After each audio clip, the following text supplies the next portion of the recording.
Hi అండి, నమస్కారం. Welcome back to Dharmapadam channel. నేను మీ హరిత. మనకున్న చిన్న చిన్న ధర్మ సందేహాలను తీర్చడానికి ఈరోజు మనతో పాటు శ్రీ విద్య ఉపాసకులు, ప్రముఖ జ్యోతిష్యులు, ఆధ్యాత్మికవేత్త సారంగ నాగేశ్వర శర్మ గారు మనతో పాటు ఉన్నారు. మరి ఆయనతో మాట్లాడి మనకున్న చిన్న చిన్న ధర్మ సందేహాలని తెలుసుకుందాం. నమస్కారం గురుగారు. నమస్తే అమ్మా. ఎలా ఉన్నారు? బాగున్నాను. చాలా బాగా అర్థమయ్యేలా చెప్పారు.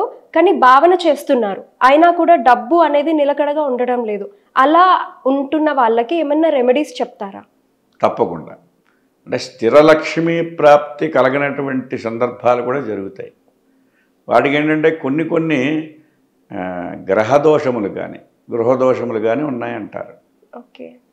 మీరు ఇందాలు అన్నట్టుగా చాలామంది ధన విషయం వాళ్ళకి బాగా అవగాహన ఉంటుంది, ధనస్వరూపాన్ని తెలుసుకుంటారు. కానీ కొన్ని కారణాల చేత గృహంలో ఉండేటువంటి వాస్తుదోషాలు కావచ్చు, లేకపోతే వాళ్ళ ప్లానటరీ పొజిషన్, జాతకరీత్యా ఉండేటువంటి ప్లానటరీ పొజిషన్ రీత్యా ధనం ఉండకపోవడం, నిలవ ఉండకపోవడం, సమయానికి అందకపోవడం, లేకపోతే రుణగ్రస్తులు అవ్వడం, ఈ కారణాలు కనిపిస్తూ ఉంటాయి. వీళ్ళకి ఏంటంటే సంధ్యా దీపారాధన అనేటువంటిది చాలా బాగా అత్యుత్తమమైనటువంటి రెమెడీగా శాస్త్రం చెప్తుంది. బ్రహ్మముహూర్తంలో దీపం పెట్టడం అలాంటివి, బ్రాహ్మీ ముహూర్తంలో పెట్టడం అనేటువంటిది. అలాగే సంధ్యా సమయంలో ప్రాతఃసంధ్య అని అంటారు దాన్ని. మీరు అంటే బ్రాహ్మీ ముహూర్తం ఏదైతే ఉందో దాన్ని ప్రాతఃసంధ్యా సమయంలో అంటారు. అంటే సూర్యోదయానికి ముందరే లేవడం అనేటువంటిది ముఖ్య నియమంగా మన సనాతన ధర్మం, పూర్వాచారం, భారతీయతలో ఉండేటువంటి ముఖ్య నియమం ఏంటంటే సూర్యోదయానికన్నా ముందు లేవడం. ఇప్పుడు ఉండేటువంటి మనకి తెలిసినటువంటి కల్చర్ మనం ఆచరిస్తుంది ఏంటంటే రాత్రి 12 అయితే డేట్ మారడం అనేటువంటిది మనం గమనిస్తున్నాం.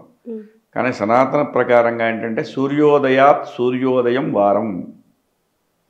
ఇవాళ ఒకవేళ బుధవారం అనుకోండి, బుధవారం అనేటువంటిది ఎప్పుడు స్టార్ట్ అవుతుంది? నిన్న రాత్రి 12 గంటలకు స్టార్ట్ అయినట్టు, ప్రారంభించబడినట్టుగా మనం అనుకుంటున్నాం కదా. కానీ నిజానికి మన పంచాంగం ప్రకారంగా ఈవేళ సూర్యోదయం ఎప్పుడైందో అప్పుడు మనకి బుధవారం అనేటువంటిది ప్రారంభించబడింది. అంతవరకు కూడా మంగళవారమే.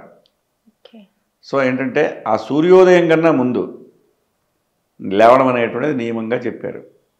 లేచి స్నానాదులన్నీ చేసుకుని శుచిర్భూతులై ఎక్కడైతే మనం పూజ చేస్తామో, ప్రతి వాళ్ళ ఇంట్లో అవకాశాన్ని బట్టి కొందరి ఇళ్లలో పూజ గది ఉంటుంది, లేదా చిన్న మందిరం లాంటిదైనా ఏర్పాటు చేసుకుంటారు వాళ్ళు, నిత్యం దీపారాధన, పూజా పురస్కారం చేసుకోవడం కోసం. ఆ స్థలంలో దీపారాధన చేయడం, ఆవునేతి దీపం పెడితే చాలా శ్రేష్టం అన్నారు. ఈ నియమాన్ని అంటే సింపుల్ రెమెడీ, ఇంకా చాలా ఉంటాయి ఇతరత్ర వేరే వేరే వీడియోలో వాటి గురించి కూడా మనం ప్రస్తావన చేద్దాం.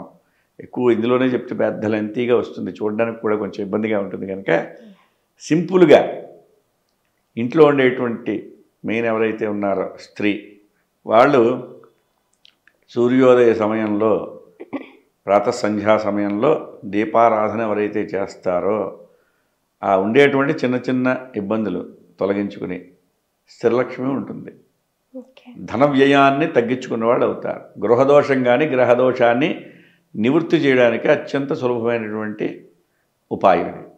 ఓకే, చూసారు కదా గురువుగారు చెప్పిన రెమెడీ. ఇంకా ఇతర ఏ విధమైన ధర్మ సందేహాలు ఉన్నా కమెంట్ సెషన్లో మెన్షన్ చేయండి. Thank you.